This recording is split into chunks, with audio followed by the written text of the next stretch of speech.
各位朋友，今天我们来聊聊岳飞。岳飞是中国历史上一位杰出的军事家和民族英雄，他生活在南宋时期，以精忠报国的精神闻名于世。他的故事流传了将近1000年，激励着一代又一代的中国人。岳飞出生于一个普通的农家，自幼就展现出了过人的勇气和智慧。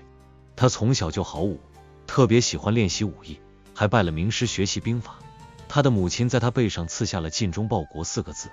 这不仅是一种家庭教育，更是一种激励，让岳飞从小就立志要为国家和民族贡献自己的力量。这里有个小知识，大家可能经常听到精忠报国，但根据《宋史·岳飞传》的记载，岳飞的母亲实际上在他背上刺下的是尽忠报国4个字，这是宋代的正史记载，也被各地岳王庙的实物碑刻和历史资料所印证。尽忠报国体现了岳飞母亲对他的严格家教，也是岳飞一生的信条。精忠报国这个说法并非宋代原始表述，而是后世结合精忠岳飞、宋高宗赵构亲笔赐其题字和尽忠报国之典故，形成对岳飞精神的高度凝练和颂扬。